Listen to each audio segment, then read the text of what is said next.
Vietnam adalah negara di Asia Tenggara yang posisinya berada di utara Indonesia.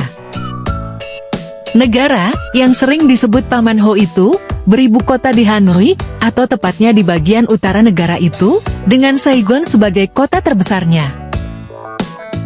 Siapa sangka, negara yang baru saja usai perang di tahun 1975 itu mengalami pertumbuhan ekonomi yang cukup mengesankan. Padahal nyatanya, Indonesia lebih dulu membangun ekonomi sejak awal kemerdekaan. Artinya perbedaan itu selisih kurang lebih 30 tahun.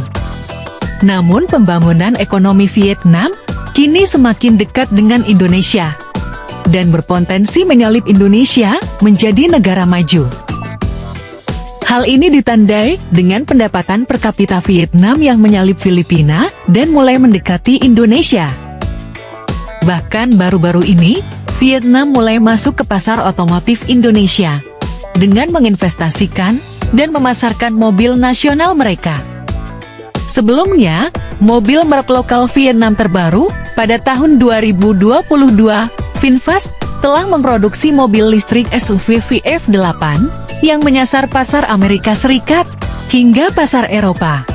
Wah, hebat ya! Buah hasil kesuksesan dari produsen mobil listrik nasional asal Vietnam, yaitu VinFast, dapat diraih dari keberanian regulatornya dalam menetapkan kebijakan. Bermula dari tahun 2018, setelah penetapan tarif impor sebanyak 0 untuk aliran barang masuk sesama negara ASEAN atau FTA. Meski tetap mengikuti kebijakan tersebut, Vietnam malah memberlakukan kebijakan untuk memperketat aliran impor dari lain negara. Iya, kalau dibilangnya sih, mobil impor rada ketat untuk masuk Vietnam, pastinya harus ini itu deh. Contohnya aturan dalam kebijakan ketat, seperti perakitan, impor, garansi, sertifikat suku cadang, lampu, ban sampai kaca spion, ribet deh. Namun berkat aturan produk impor yang ketat, produser otomotif lokal, yakni VinFast, dapat berkembang lebih leluasa di tanah kelahirannya sendiri. Perkembangan itu bisa dilihat dari VinFast yang telah mendirikan VinBus untuk mengoperasikan e-bus di kota besar mereka, seperti Hanoi, kota Ho Chi Minh, Haiphong, Da Nang, dan Chanto. Itu baru kemajuan di bidang otomotif. Lantas bagaimana dengan yang lain? Perekonomian Vietnam berlari secepat kuda ketika Indonesia hanya bisa berjalan tertatih-tatih hingga semakin tertinggal di belakang. Sekitar 3 dasawarsa silam, pendapatan per kapita Indonesia mencapai 5 kali lipat Vietnam. Data Bank Dunia, pendapatan per kapita RI pada tahun 1990 sekitar $582,7. Ketika itu, Vietnam hanya mencatat PDB per kapita sebesar $96,7. Namun, Vietnam berhasil mengejar ketertinggalan dengan capaian pendapatan per kapita sebesar $3.756,5 pada tahun 2021, sedangkan Indonesia mencatat PDB per kapita sebesar $4.332,7 untuk tahun yang sama. Dari data itu, bisa terlihat, dalam rentang 3 dasawarsa, Vietnam berhasil menaikkan pendapatan per kapita hingga 3.784,6%, sedangkan Indonesia cuma bisa menaikkan 643,5%. Dengan capaian itu, Vietnam menjadi salah satu ekonomi dengan pertumbuhan tercepat di dunia.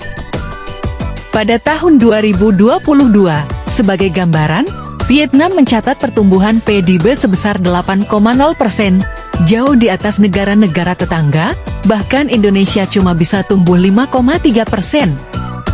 Keberhasilan Vietnam berlari mengejar ketertinggalannya tidak bisa dilepaskan dari upaya negara itu memacu perekonomian agar efisien, sehingga mengundang minat investasi asing yang besar. Berdasarkan data Kementerian Perencanaan dan Investasi Vietnam, Akumulasi penanaman modal asing PMA di Vietnam sampai 20 Mei lalu mencapai 447,67 miliar dolar Amerika dengan 37.328 proyek terdaftar.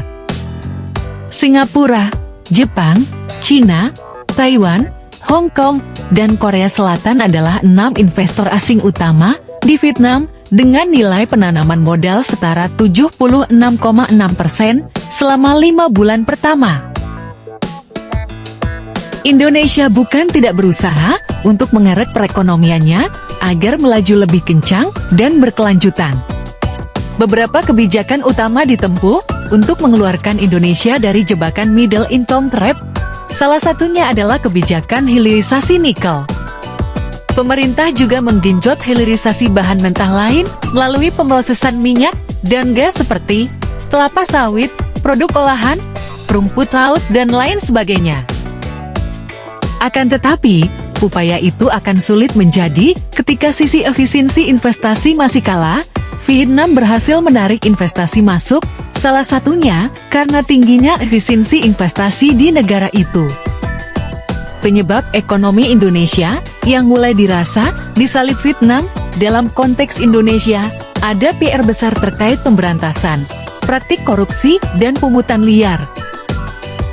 Indeks korupsi selama masa pemerintahan Presiden Joko Widodo, tahun 2014 sampai tahun 2022, terpantau stagnan. Bahkan selama kurun 5 tahun yakni, tahun 2018 sampai tahun 2022, indeks persepsi korupsi di Indonesia malah semakin buruk. Bukan cuma itu, selain pemberantasan korupsi, penerapan keringanan pajak penghasilan PPH akan menjadi magnet para investor untuk berinvestasi di Indonesia. Pasalnya penerapan pajak PPH di Indonesia lebih tinggi daripada Vietnam. Selain itu, syarat kewajiban modal minimal yang disetor investor sebesar 2,5 miliar yang berlaku di Indonesia dihapuskan. Indonesia, dengan jumlah penduduk yang banyak dan sumber daya alam yang melimpah, adalah aset di masa depan. Dari sisi keseluruhan ekonomi, Indonesia masih jauh lebih besar dari negara-negara di Asia Tenggara, yakni sebesar 1,48 triliun rupiah. Meski begitu, berkaca dari pertumbuhan ekonomi Vietnam dan negara-negara Asia Tenggara lainnya, penting bagi Indonesia untuk fokus pada upaya keluar dari middle income trap agar tidak sampai dipecundangi lagi oleh negara-negara yang cenderung diremehkan. Dapatkan video terbaru dan terkini dari channel ini. Like, subscribe, dan dukung channel ini untuk maju dan berkembang.